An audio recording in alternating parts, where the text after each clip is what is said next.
Why didn't it go live?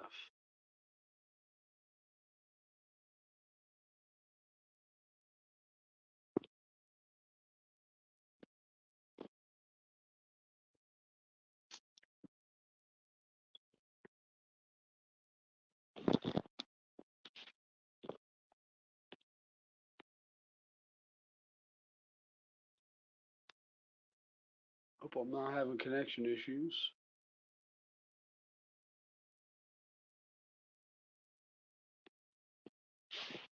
Hmm. I've never seen this issue before.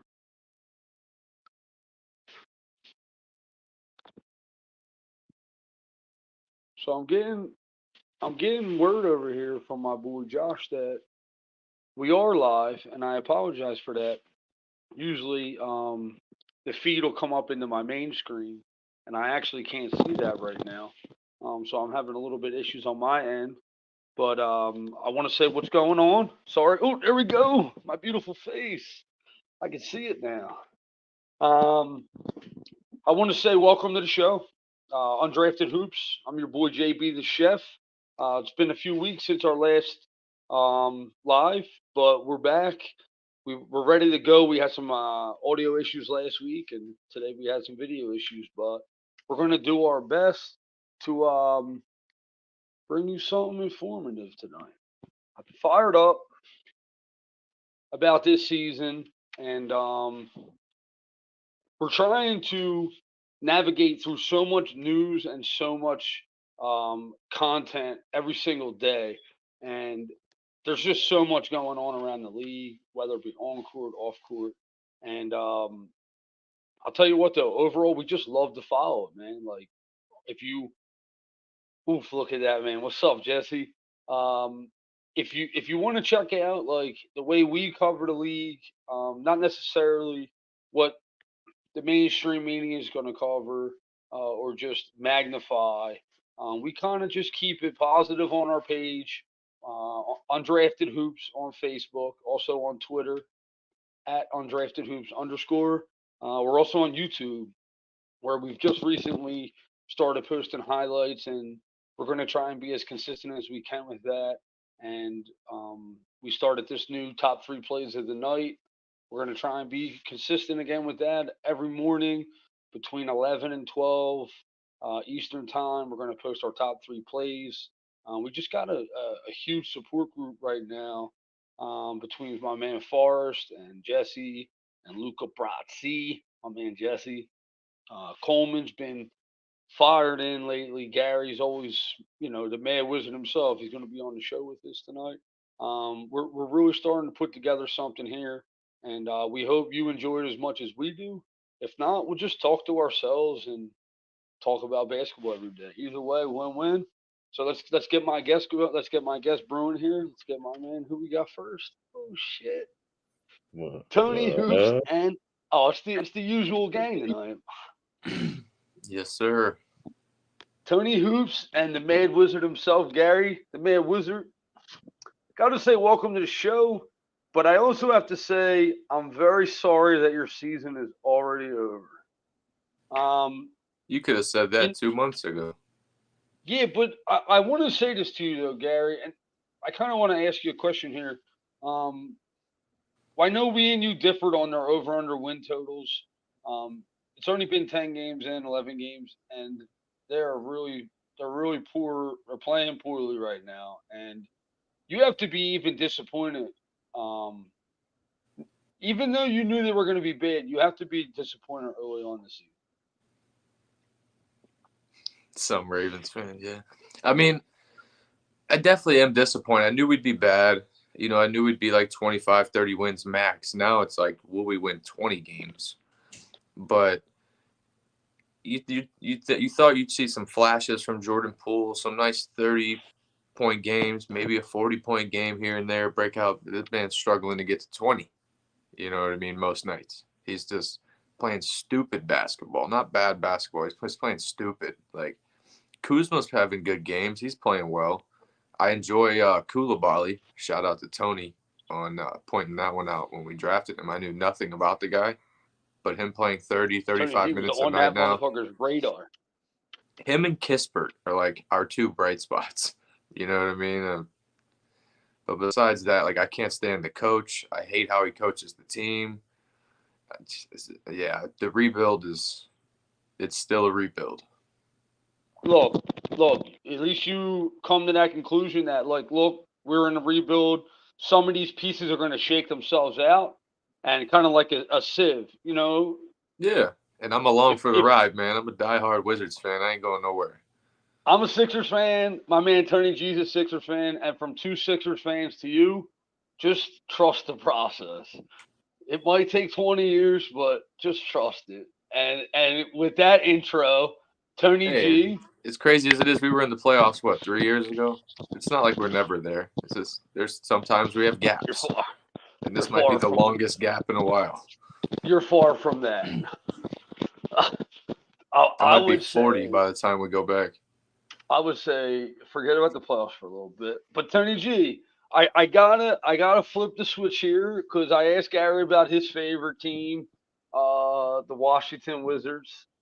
I gotta ask you about your favorite team. Tell me a little bit about the Oklahoma City Thunder. I'm dead. I'm dead. I mean, Thunder, everything's looking bright for them right now. Case and Wallace is already a phenomenal rookie. He won't see it as much in the stat sheet because he's more of like hustle, play good defense, don't do anything bad for in role right now. But yeah, the only weakness is rebounding, and maybe they'll address it. But they also are just got Kenrich Williams back, and when he was the So, small ball five for them, their team was way better last year. yo, Gary, let me tell you why Tony G is a true fucking hoophead, bro. This motherfucker, I ask him about the Thunder. I don't even warm him up and tell him I'm gonna ask him. I say, He yo, just tell me wings it, about throws it out there. you. You thought I was gonna say the Sixers. I know you were. And then I hit you Yeah. with smack you with OKC. And then he hit you with a rookie conversation, not about Chet Holmgren. Yeah, returning That is guy from why. injury and Williams and yeah. That behind that beard is a true genius right there. I don't know about the bottom beard, but I know that top beard's got some genius behind it. Yeah, I love you both. Welcome to the show. That was just a quick intro. Let's do a little NBA roundup. We're going to kind of go through the first 2 weeks of basketball real quick, mostly um, current event topics, but stuff that we're starting to see trend wise. And I want to open. I hate to have to talk about a negative.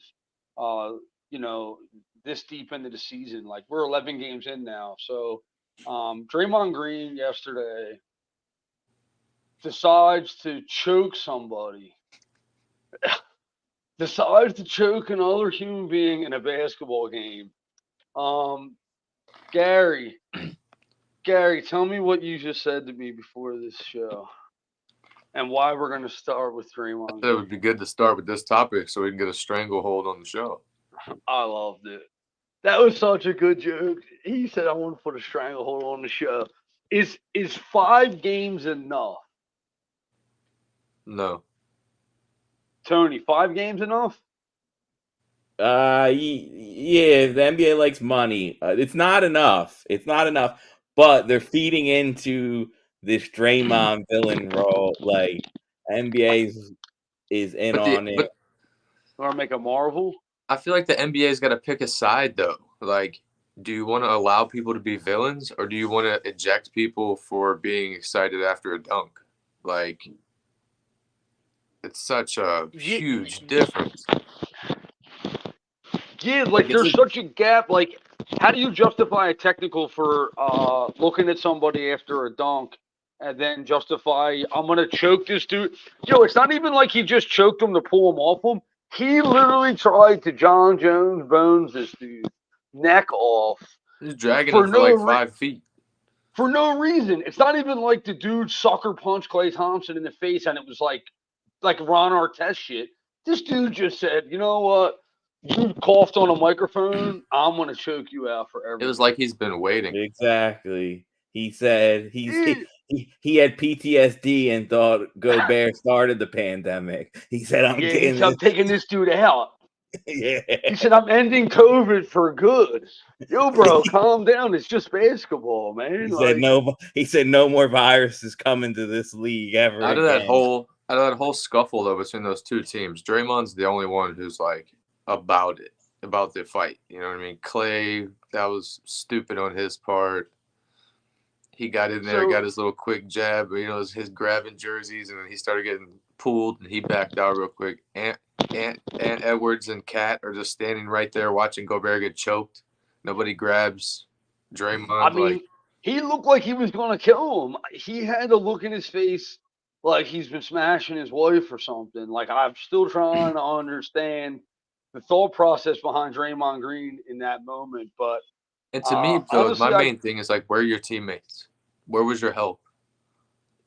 He didn't need help. He was choking out the biggest dude on the floor. No, not Draymond. I'm talking about Rudy's teammates. But I'll say one thing though. Maybe they're That still mad at him for calling. really shows though that they fear the Timberwolves and Ant, because it's right after the night Ant gave them the business, and within 2 minutes, Draymond starting a fight to show I can't beat you on the basketball court, so I'll show you guys I'm the toughest guy in this league. You won't just come in here and and he came in with the enforcer role because he knew they were about to get cooked. He didn't want part two.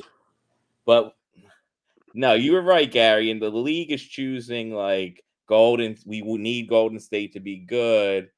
Because he probably could have got 10 with his history. Yeah, I thought it should have been 10. I thought it should have been 8 was 10% of the season. So I mean, I thought that would have been. So we're right there, between 8 and 10. Like to me, 5 was was not enough. Like, okay, so he can punch somebody and get 10. Yeah, I don't understand it, but I mean, at least they did the right thing. I mean, they did suspend him. I mean, 3 games would have been a joke. So I guess do they 5 play again whatever. This year? What? Do they play again?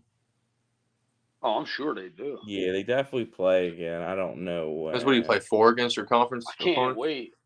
Yo, Don King's gonna promote that game. I'm dead.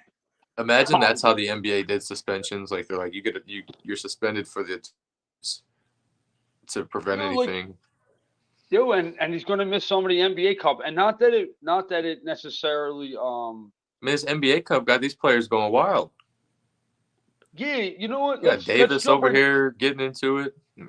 That's a good transition topic because it's one of the things on our list here. The in-season tournament's brand new. Some people have no idea what's happening. Other people, you're trying to explain it, and they're like, I don't understand. It's like we're trying to give some meaning to the 7th game of the season. And I'll be honest with you, I fucking love it. Out of the gate, my initial reaction is these dudes look like they're actually playing, like they want to win. So it's like, don't you want to hold up the first NBA Cup and say, like, fuck you, I want it? Like, I would if I was a competitor. So, I mean, I'm sure these guys are playing with a little bit more of an edge. Tony, tell me a little bit about what you've seen in the first couple games. Most teams play 2 games now. I think maybe all of them. Tell me what you've seen in terms of a competitive standpoint. Well, the first night NBA Cup was like one of the closest nights of basketball in the history in like the past decade. What, like win margin? Yeah, every game was close, and it was unbelievable basketball. Today I heard I forget who it was, but they sounded like a genius. They were saying the in-season tournament now is like what the All-Star game is supposed to be. It's basketball, like another extra basketball, but at a high level because guys are going to care about the 500K. And also the media for when the next round starts is going to highlight all of these teams and all of these guys. It's going to ramp up. Yep, and it will just be huge for everyone involved, players, coaches, everything. And the courts are majority, I think, are awesome. There was like only like 2 I had a problem with. One was Chicago, was a little too red. But maybe it was like the same thing on the screen. Like I went to the Sixers Pacers last night, and Yeah, tell me about it. on TV looks loud and horrible, and then at the game, like didn't even notice. It was just basketball out there. It looked like 2K created court. Yeah, but it Yeah, I also mean that's helps exactly what it looks like. know, like people who don't really watch the league, they see this court, then they're like, "What's this?" And you can kind of explain it. They should really give out like pamphlets at games and stuff describing it for the nights of the NBA Cup. Like this is what Smart, I it like is. that. But I'm sure they will down the line. Dude, just for the inaugural season, it's been fun so far. And like you said, it's something that's going to kind of grow into itself over the years. Gary, Tony made a point about I want to tie something into a conversation we had earlier. Tony made a point like once it gets to a single elimination and you get like an Indiana Pacers, like they win a game, the amount of media surrounding them is going to give a platform to smaller markets, which is something we talked about earlier today. Is that something that I don't know if you've even put like Tony just kind of put that into my head. Oh, we got a breaking news. LeBron just passed Jason Terry for 8th all time in 3-point shooting. Jason Terry is 8th all time in 3-point shooting? What? No way. No way. Google it. Yeah, I mean he hit a lot of threes. I don't know. That's a about lot. 8th. Yeah. Sorry. I was distracted by it. I thought it said LeBron got traded to the Sixers. It distracted me for a minute. Gary, I wanted to ask you. So the small market thing with the in-season tournament, is that something you see as like beneficial for a team that might only be the 8th seed and losing 4 games in the playoffs? Like it just gives a little bit more buzz. I know the Wizards ain't gonna, but how about for another small? Didn't we win a game in the tournament? We beat the Hornets. Well, now you just lost the tournament. We played the Hornets back-to-back games. Game one was a tournament game, one wasn't. I'm dead. Yeah, when it mattered, you lost. I'm dead. Which crazy enough, though, I think we've played semi-close in our 2 or 3 in-season tournament games, and then like tonight, we give up 140 points to Luka and friends because Kyrie didn't even play. But well, yes, because they played Miami tough, I think they beat Charlotte, and last night we got beat by I forgot Brooklyn maybe. I don't know. Yeah. Brooklyn was our last loss. Yeah, it was last night. Tony, I wanted to ask you about the group stages because some people that I have talked to about it, I was trying to explain it to them, and it's 3 groups from each Eastern Conference and Western Conference, and then there's a wild card slot. Does the wild card go to point differential? Probably best record. It's best record and point difference. Yeah, but there's going to be a lot of ties for best record. Yeah, that's why it's got that point differential stat in the standings. Yep. So that's going to be okay. Embiid, the Pistons got mad because Embiid was too smart. He knew points mattered, so they thought he was trying to run up the score, and he's like, "I'm trying to win the NBA." Ain't that the name of the game? Yeah, but the Undrafted stopped scoring at the end. Out. So, but this point spread was right on the line, so everyone was like, "Oh my God, Embiid's just trying to cover." And it's like, no, he's not trying to cover. He never shoots to run up the score in all these basketball games. It's like the man just knows the rules, man. And the thing is, if you get blown out in one of these games, and then the next game, if you get the opportunity to run up the score, you kind of got to do it to gain some ground in the point differential. So it puts a different strategy in games. Unwritten rules can be broken. Fights can happen. You know, it makes things a little different. I just wish the NBA would have done a better job at, like, presenting it. Like, I feel like on Tuesdays and Fridays we see the different courts, we see the City Connect jerseys or the different uniforms, and everybody's like, why is that? And then they find out. But I don't feel like the NBA put out enough like information explaining how it works, you know, like pushing it. You know, you knew it was coming, but I don't think they gave out enough information explaining the way it's going to work. Yeah, I think that's almost by design too. I think that because they don't know if it's going to take off. Like, I think Adam Silver has brass balls and isn't afraid to try different things. And I think that the NBA said, we're going to kind of soft open this and give it a shot for like a year or two, and then kind of ramp up where we see places for an improvement and where we can cut back. But I think it's almost by design where it's kind of like, let's not, because if it fails, if it looks like an epic failure, but if this fails, it's kind of like, well, we tried something different and we wanted to see how it broke off. So I think it's almost by design, which is kind of, I think, when they brought up the idea of changing the basketball courts for it and having the painted hardwood, Adam Silver was like, fuck it, because like we're kind of just, if you like Gary said, they didn't present it like it was this, they were reinventing sliced bread. They just said we're going to have an in-season tournament, and that's kind of like, we'll see how it plays out. So I just want to touch on two more things within the in-season tournament. There's two big games tomorrow. Rockets play the Clippers. Clippers are desperate, not for the NBA Cup, just desperate. They're on opposite streaks right now. There's a 1 6-game winning streak, 1 6-game losing streak. Yes, interesting thought there. It came out today that Bones Highland is going to be out of their rotation. Clippers are 0-6 since getting James Harden, hence the 6-game losing streak Gary's talking about. What's really going on? What's really going on here in LA? Like, I'm looking at doomsday.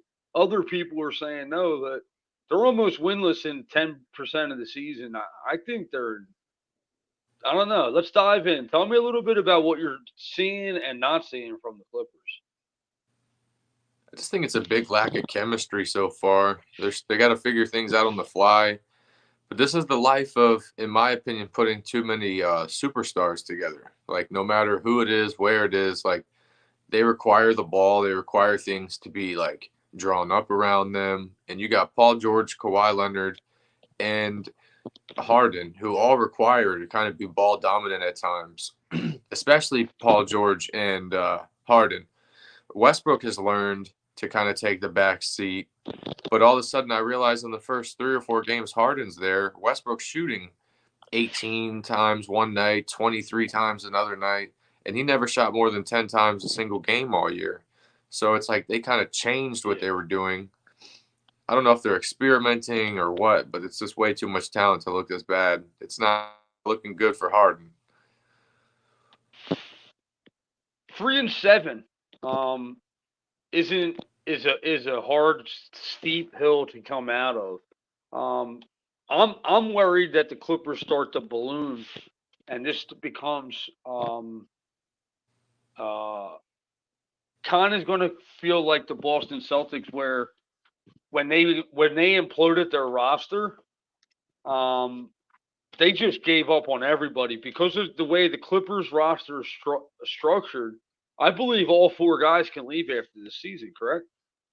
Paul George and Kawhi have opt-outs. Yeah, and Harden's and Westbrook are free agents. Yep. I know. Well, Harden's a free agent, and Westbrook's on a 1 year. Yep. I kind of feel like first time Kawhi's lost 6 games in a row in his life. Like you said, Gary. Yeah, that's wild. Um, that's a wild stat, but I mean, whatever. I just think that it's a huge fit issue. Like you said, a lot of guys are too ball dominant, and it's going to take some real coaching to coach their way out of this. Losing Plumlee affected their second unit. I think certain role guys um, uh, just get lost in the shuffle, like, oh, whatever, the backup center's out. But Plumlee was very, very big body, set screens, smart player, good rebounder, physical presence. You lose him, you're kind of like reeling a little bit on the second unit. Tony, didn't they go out? Didn't they sign somebody today? They're most likely going to get Daniel Tice. Oh yeah, Josh just said Tice. He's seen that also. Yeah. I don't know. Yeah. I don't know if that's their savior. But do you see this as something that's going to go a little bit deeper, or do you think Ty Lue can kind of work his way out of this? I feel a little better. Fine. Like yesterday, I thought I seen some things that showed me some life. First few games was brutal because like Harden was like he was like the 2K glitch. Like he would catch the ball in the corner and then just pump fake on wide open catch and shoot threes is what he needs to do. He's finally becoming a willing shooter with that. And they ran like a real small lineup I like that was cool was Kawhi, George, Harden, Mann, and Norman Powell, which was effective. They definitely have some concerns, and if it does get bad, I do agree with you. Like they are going to have to trade someone to get back assets because they have like none at all. Yeah. Um, I mean, you so- can't trade Westbrook or Harden, so it comes down to you either trade Kawhi or Paul George, or do you just ride it out? I just and can't they see and they this. got to be willing. Like Kawhi's been known that he just like loves California, so maybe he just resigns and just takes some money and lives his life. Like They trade Kawhi to the so, Kings. yeah. Take So Kawhi to the it's. Sixers. I mean, that could happen. Hey, maybe 1 year rental. But I don't think they. Or well, yeah, they can't trade picks back to them, so that it Trade Kawhi to can't the work. Sixers. But yeah, I That would be the funniest. That would be the funniest. I know, like you said, it's almost impossible with the picks, but that would be one of the funniest all times where you ship Harden to LA and Kawhi's like, "Get me the fuck off this team." I would be the biggest. I would buy every Kawhi jersey ever printed. That would be the most savage move ever. But I just wanted to touch on the Clippers' schedule, the next 10. Obviously, they play Houston tomorrow at home, back to back at San Antonio. Um, if San Antonio's healthy, they can get one of them, I believe. Then you got Pelicans, Mavericks, Denver, Sacramento, back to back Golden State, Portland, Sacramento, Golden State. Bro, the Clippers could be like 6-18, and I would not be surprised. I'm They're going to dead win ass. 6 out of those 10. That was more than 10, but yeah, that would be like 500. You That said ain't good next enough. 10 games. Yeah, no, I know. I'm saying it was a little bit more that I rattled off. 2, 3, 4, 5, 6, 13. So They're going to 6 win and 8 of 7, them. 7 and 6. Wow, that's bold. I actually look forward to revisiting that. They're going to win the I next think 3. they might be 3-9 in those games. They're going to win the 4 and next 8. 3 in a row. They're Okay, going to run I through like Texas. it. Oh, They're I going to kind beat of like Houston it. and San Antonio back to back. That's how they're going to Wow. get started. He said they're going to run through Texas. The Republicans are rolling in their graves. I'm dead. Tony, how about you? What do you think in that 13 game stretch? Do you see it? You optimistic that they kind of go 500 or maybe a little bit better? That's a tough stretch.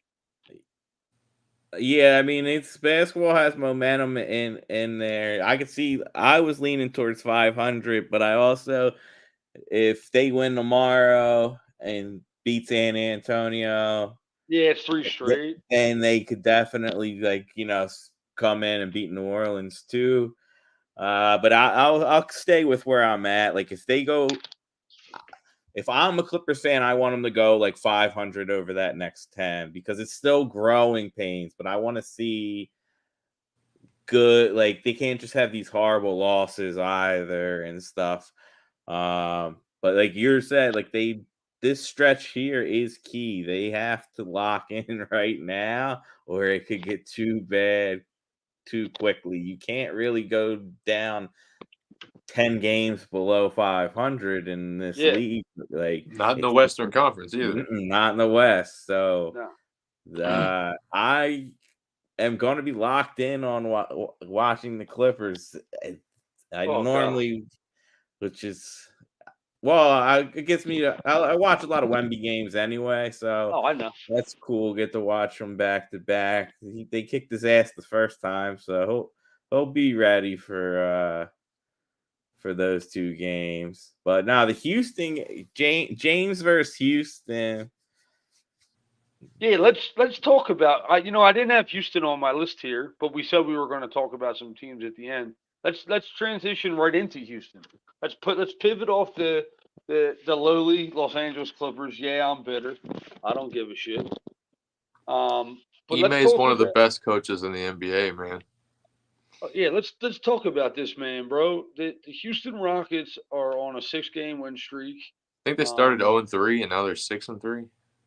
yes, they've played like one of the best defensive basketballs in the league. I think they're one of the top 5 teams in point differential. Um, I, I'm not. I'm actually. I'm not surprised. I mean, yes, I'm surprised that they won 6 in a row, but I'm not surprised that they're 6-3. I thought they could have been a 500 team, and I still think that that's where they're going to kind of finish around. You know, but in terms of like growth and what they've added in terms of veteran leadership with Van Vliet, and I know Brooks isn't a veteran, but he's a veteran on this team. Um, the one guy that I just need to touch on is Tony G's boy. He put me on to this dude. Yeah, I knew of him and I watched him a little bit, but Tony G has been preaching Sengun, his glow up for about 2 years now. Um, you got to be hyped with what you're seeing from this dude out of the gate, bro. Sengun is balling. Oh, I'm loving it. I mean, it's finally he got, like, now, like you guys are saying, like Udoka, like he needed just some structure to his game, and then like also a coach to believe in him. Like, dude, they were used to have him playing in off ball and in the dunker spot, and it's like, no, you have to play through this guy. He has great vision. He can one, if he gets anyone one-on-one, he's a great scorer. I mean, This I'm is loving Sengun's third year, right? yeah, what Yeah. is he, 21 years old still? Yes, yeah. Somebody asked in the comments if it was a sophomore or not. It's his third year. Third year, but only 21. Yeah. Uh he Allen Iverson, when he retired, actually played for the same team Sengun did in Turkey. I think Iverson played like 2 games though. Just to say that. Oh yeah, but also, like, yeah, no one's averaging over 20, which is cool. And Dylan Brooks is a vet. Dude's 27. He was just an older college player. Oh yeah, Like, no, he's 28 actually. Yeah, so I guess I would consider him a vet. Yeah, Fred's only 29. He seems yeah. older than me for some reason, but actually, Tony, that's a good point. Nobody's averaging over 20. Um, do you think Jalen Green can push that 20-point margin? I know Gary's a big Jalen Green fan. Um, Do you think? I mean, I thought it was a foregone conclusion that he pushes over that 20-point mark. I mean, he's averaging 19 right now. It's not crazy to think he's going to push that brink, right? He No, should be right definitely. around there. I mean, Yeah. that's 20, like 19, 21. I mean, I think Van Fleet should get over 20, especially with the money he's getting. But I mean, if whatever they're doing as a team is clearly working, and if you got to sacrifice some points as Well, he's individuals, averaging that's okay. 8 assists a game, which I think is That's extremely positive. yeah, and I'm pretty sure that's Extremely a big positive. jump probably from last year. Last year he was I probably want around to say he 5. was probably 6. I was going Yeah, to I'll say say 5 5 or or 6. 6. Tony, is there a guy you see to push over the 20-point mark? They're obviously going to have one guy that starts to score a little bit more, uh, you know, kind of rely a little bit more heavily on. Sengun and Jalen Green are both at 19. Do you think one of them guys going to be that 22, 23 points a night? I mean, both of those guys have a chance to, but no, I do think it's going to remain spread. Like they are playing a lot of team ball, and shots are to spread around. I think that will continue.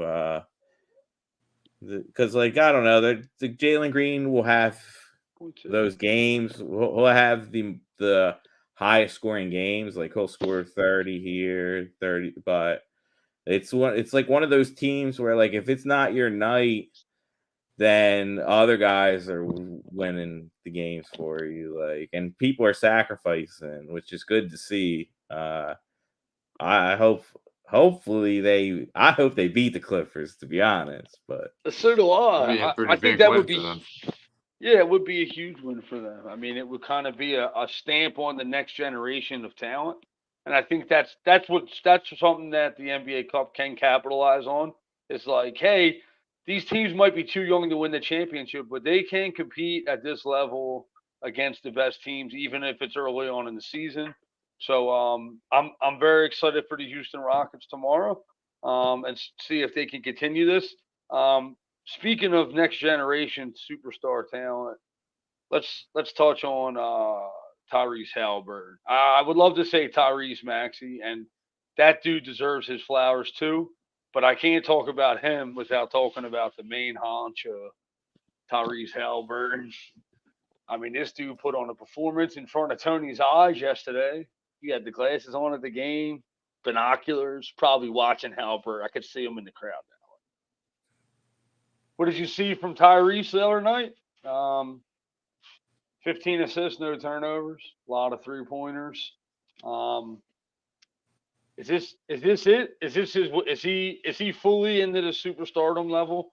It's not like, oh, this guy's going to be a superstar. Are we in that time frame now? yeah, but definitely superstar. Uh, like because he's a leader on a team that was only supposed to win like high 38, 39 wins. Um, and now he's gonna lead the league in assists. He doesn't turn the ball, but now his step back 3-pointer is insane. Like he Deadly. made a few of them that were good defense, and it just didn't matter. And like people were saying, he wouldn't hit that funky jump shot, wasn't gonna translate to the NBA, but you don't see it coming. Like he's that shifty where if he hits you with uh, the step back, you don't have time because if you take the other step, then he's blowing right by you and he's finding someone for a wide open 3-pointer. But like, yeah, the way he controls the game is superstar esque. Like he has the ball on the string and he's dictating. He's making the defense all out of sorts, all by himself. Credit to his team too, but like he's the motor of that team. If he goes, like he's got to be up there for win shares of all players. Like if a guy were to go down, Tyrese is like the definition of like an MVP in the sense of like he might be the most important player to a lot of teams, like one of them. That's Is still he one of the craziest trades, man. Like looking back, like there's not many times you're gonna look back and see a trade so even. Well, it's starting to become one-sided in my opinion now.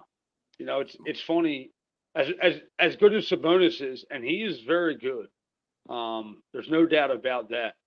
Halliburton is a superstar. Like Sabonis is a very good Robin. Probably not even a Robin on a championship team. He's probably be a great number 3 for a championship team, like kind of like Kevin Love was for the Cleveland Cavaliers. Halliburton is a bona fide superstar. But as much as I want to agree with like you, he could be an MVP candidate. Yeah, no, I mean, I agree with that to an extent, but we've only seen that from Halliburton for 10 games where he's playing at an MVP level. Last year, but last year he was making steps to say, I don't know about this good. I agree with you, Gary. Yeah. I do agree with you. But Sabonis has been an all-star. He plays at a great level too, and his team has had playoff success.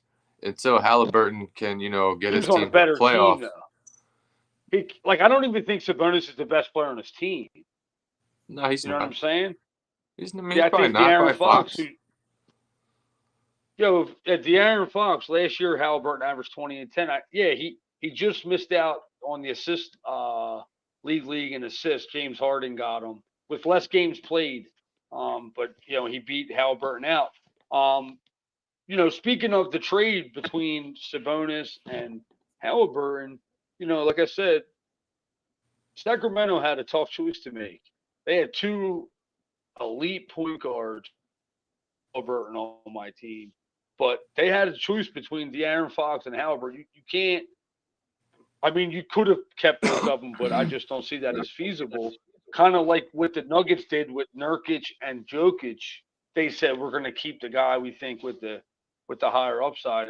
I think Sacramento may have dropped the ball a little bit, but like you said, in terms of team success, Sacramento got what they needed to get them over that hump. They haven't been fully healthy, but I do want to touch on the Kings real quick. Kind of a dismal start, and like I said, they haven't been super healthy, but 5-4 on the year. Last time I checked, they were smashing the Lakers. I don't know if you guys got confirmation of that. But I mean, De'Aaron Fox is the oil on that team. De'Aaron Fox is the guy that's going to make them a 50-plus win team, like they were last year. I think they won 50 games last year, correct? Yep. Yeah, and without him, Kings are up 20 on the Lakers.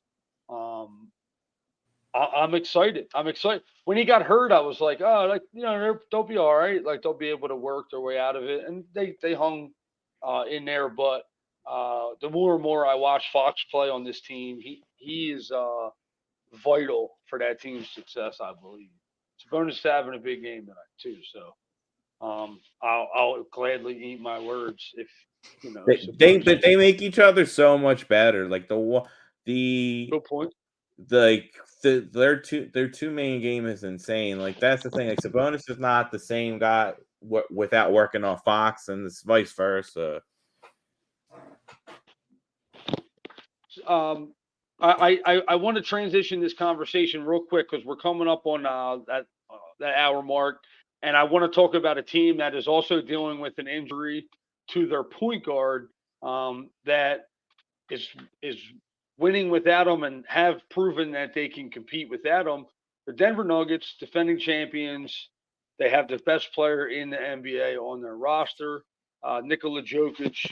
They've come out playing tremendous basketball, showing you why they're the defending champions. Josh wants to know, how can AD have games like this and remotely be acceptable? 4 points. On 1 for 6 shooting. Let's get into this heated debate right now, Gary. I want to fuck the Nuggets for a second because I'm going to call you out on this because you call me crazy today.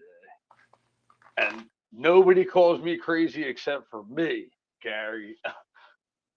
I said, and I've had this conversation with Josh before, so I just don't want you to think I was speaking off the rails.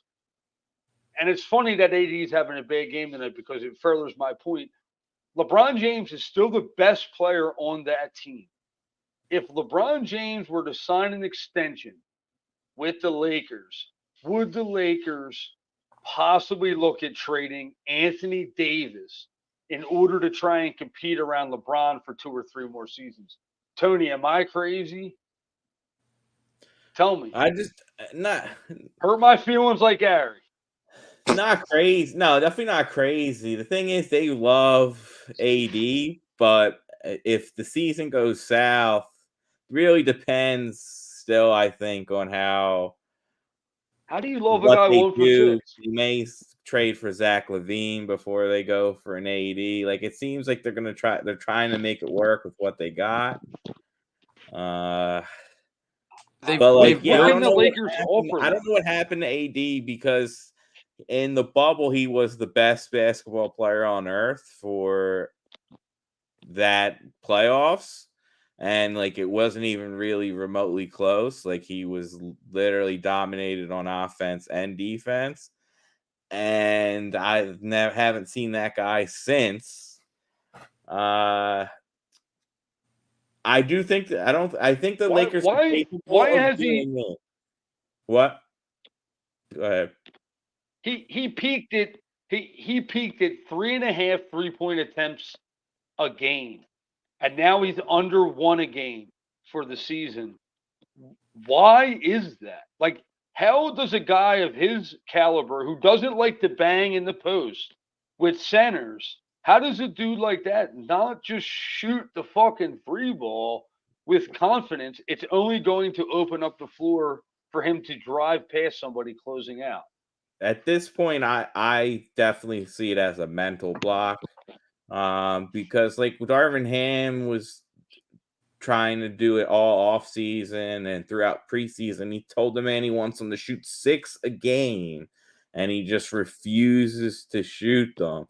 And it's in his three that one season, I think he was like 34% from 3, and now he just gradually keeps getting worse. And his mid-range is not as good as it used to. He used to be automatic from 15, 18 feet, and now sometimes he turns down jump shots, or he just can't even make them. So like I don't, it's something with his mind that I don't, and it doesn't seem like if you're playing with LeBron, like you probably aren't going to snap out or whatever this is, but yes, his jumper's not the same. His injury history probably also messed up the way he plays the game. I mean, For he sure. can't play as intense because he's scared he's going to get hurt. I mean, the guy threw what the full Isn't that court. more of a reason to shoot? He threw the Gary, isn't damn that full more of a court reason to shot and like sprained his ankle. Like, I mean, he's got the worst luck I've ever seen for an athlete. Yeah, I mean, earlier in his career, he was playing 60 games every year, first 8 years. No, first 6 years. He played over 60 games, but, that's been sparse ever since. Um, I just, yes, he's average. I don't want to discredit. Um, he is averaging 3.5 blocks a game, huge impact. His defense is incredible. Do not. This is in no way, shape, or form. I'm bashing him. I just want to put it in a universe that it's not a foregone conclusion to think that the team isn't going to retool around LeBron James. The guy is showing you that he could still compete at a level at this age. And I'm not doing the show from my knees. I know I look like I'm really short in this chair, but I'm actually sitting down. I'm just enjoying year 21, and I can't see a time where he isn't the focal point of the league. He's showing those signs of slowing down. So I don't think it's out of the realm of a possibility of the team saying, "Look, we tried to win with LeBron and AD for 3 years since they won, and it's gotten progressively worse. We're trying to find guys to fit. Why not just retool around LeBron? And if not, we got the greatest basketball player of all time retiring in the Lakers jersey, and that's you won't be able to get a seat in that building for less than 5 times market But value besides if it's Anthony LeBron's Davis, last season. besides AD, they continue to like add pieces. They just keep adding the wrong ones. Like Christian Wood's only giving you 6 and 6, which is a big drop off from what he produces. Gabe Yeah, but that Vincent was an came over 18 there and he's parlay. not producing. You know, Christian Wood was an 18 parlay. You're just like, I'm I hope it wins. I'm not saying I'm not disagreeing with you, but it's just like you got Cam Reddish taking your game winning shots. You know, That's crazy. crazy. Like to me, Ham is Darvin not a Ham good coach. Ham drew that up. He's not a good coach, in my opinion, which plays Darvin into Ham probably drew up. how Anthony Davis plays. I think a lot of it's weird. The D'Angelo Russell resigning, to me, I know he's played well in a few games. Schroeder's I still better, cannot. though. Yes, Schroeder is better. They've made the mistake of getting rid of multiple guards that fit. They got rid of Malik Monk. He was a great fit there. They got rid of Caruso. He was a great fit there. And they got rid of oh my God, there's one other guy, not Schroeder. It'll come to me in a minute. KCP. KCP. Yeah. Tony G, let's go. Yeah. KCP was another guy. Great, perfect NBA. Traded him to the Wizards. Yeah, they did. They dusted him off to the Wizards. Him and Kuz. And now he's an NBA champion. So, and Malik Monk was on the Kings, and he was that dude's a 6-man of the year candidate. He is electric. I actually love Malik Monk, truthfully. But I know we got way far off of our Nuggets chat. But I just wanted to bring that up, Gary, about our conversation about trading the AD, because that's in the back of my brain. I just hope that I can use that Uno card. Like, told you so. I still think that LeBron at age 38, as great as he is, you still need a player on the team that's better than him. You know what I mean? Like, yeah, but you can get that with an AD trade, right? Like, but how much value are you going to get for a guy that everyone considers injury prone and everyone thinks is scared to shoot the ball now? I think the Lakers that's will be the better opinion if they we just have. traded Like, what him. do you think an NBA exec's going to give you 5 firsts for him? No. They'll go. They'll try to get like they'll try and do like a couple older veteran guys, like maybe like DeRozan and Vucevic deal with a couple picks. That would I don't know. Great. So on you're paper, in the same boat. You got Zach LaVine scoring 12 points a night now. That's what he scored tonight. Was it 12, 10 against the Magic? I mean, he had a terrible game. Vucevic is inconsistent. Yeah, but I like the fits. I like the fit for. I think LeBron needs full on. LeBron is a physical alien specimen unit machine. You need all 5 guys to get the fuck out of the paint. He's shooting second best in the NBA, 76% at the rim. Bro, get out of his fucking way and let him. Yeah, but he's averaging like 24, 25 points a game, which is like 6 points less than last year. Because AD's bitch ass is sitting in the mid range with his no 3-point shooting ass. Get the fuck out of LeBron's way and let that man work, bro. We are in the midst of the greatest player ever. I am so happy I made you talk about LeBron to close out this show. I am so happy because I know you're steaming deep down inside of that hat. You were like, I can't believe he's making me talk about LeBron this much. But I just believe that. No, I just believe that you seen when Kobe went out in his last year, he went full bore his last game, blah, blah, blah. We're witnessing a guy who's still in peak physical shape, and he's trying to put a stone cold exclamation point on his career. Not that he needs to, right? No, but I agree. I just think that he still has it in him, and I think if LeBron is really a GM in everybody's brain, it makes the most sense to get rid of AD because you can't really add the amount of pieces that they bring in, Gary, are limited to their resources, right? So the only way to replenish your resources or maybe change the fit of the team is to move your most prized asset. Nobody has more value on that team than AD. Nobody, even LeBron. I agree with you 100%. And but how come? I know we're probably close to ending the show, right? Westbrook goes to the Lakers. It doesn't work. It's Westbrook's fault. AD and LeBron are now all of a sudden struggling and not working. It's AD's fault.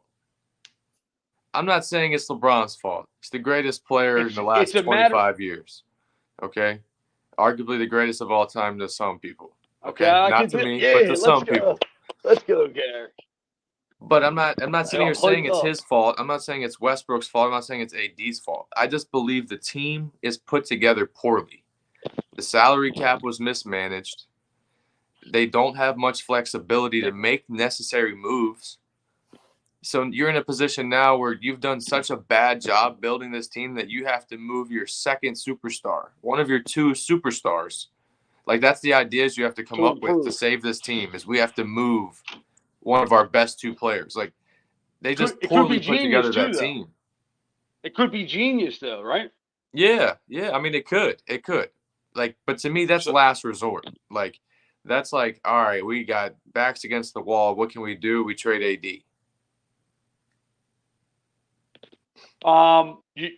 You were right about coming up on the end of the show. We're trying to get under 60-minute mark.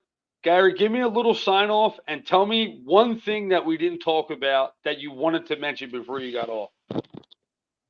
Well, you really threw me a curveball with the LeBron stuff. No, I'm just kidding. A few things. One thing that really got me this week, I don't know if you noticed, but LaMelo Ball, he's got that tattoo on his neck of his brand, and the NBA makes him cover it up in games. Like, I think that's pretty crazy. Like, the way that they censor brands so much. Like, he's got I think it's like a LF. I think it's his clothing brand, which is also his middle name. But he has got the initial and the logo there, and they make him cover it up at games. Yeah, I mean, I'm not saying I like or dislike the tattoo, Kevin, but I'm just saying, like, I remember even J.R. Smith. I think he had the Supreme sleeve. They made him get rid of that. You know, like, if it's not NBA stuff, then LaMelo tried to go around it and tat it on himself. NBA, they already did that before with someone else too. They covered the tattoo. But NBA's Hawkeye for anything. You try to put your drink out there when you're doing an interview, say you own a percentage of water or whatever, someone on the team comes up and snatches it right off the thing. There's no free advertising. You work for the NBA. So they're gonna give you some player freedom, but you ain't shilling your shit on NBA time. They won't have it. Yep. You're not wearing a Dunkin' Donuts shirt if you work at Starbucks, so it's no different. They're employees of the company, so. But I hate the censorship, but I understand it because I know money makes the world go round. Wu-Tang made a song about it. Yes, sir. One thing I wanted so with to that say being said, is Tony, my bad, brother. The in-season tournament is already has huge TV deals wanting to buy it. So, oh really? So that's big time. Yeah, especially since they can even make that even more of a exclusivity. Like, you have to have this streaming service to watch it, and it's like, there'll be a lot more media coverage surrounding the teams that are in it if it's more exclusive like that. So that is a huge deal in terms of things going forward. But gentlemen, peace out. Great show. We kind of winged it tonight, but with the audio issues last week, it was imperative that we got on live today. Tony, that beard is incredible. Gary, your Ravens are incredible. Look forward to our Super Bowl matchup, my friend. Wait till we beat the Bengals tomorrow. Oh, baby. Throwing some shade at Josh. I like it. If you don't know, my man Josh is behind the screens. He's the producer, Mr. RZA himself. Josh Isles makes a lot of this shit work. But if you don't follow us or you don't know anything about Undrafted Hoops, we got started on Facebook. We started just covering the league, pumping out content, giving our narrative on the NBA season, slightly different than what the toxic shit you might see on the mainstream or on podcast or whatever. But check us out: Facebook, Undrafted Hoops; YouTube, Undrafted Hoops. Like I said before, we're streaming a lot of highlights now too. Just covering the league, man. And we're also on Twitter if that's your outlet at Undrafted Hoops _ Tony Hoops, Mad Wizard, Gary himself, JB the Chef signing out. Peace. Even though we lost, fuck the Celtics.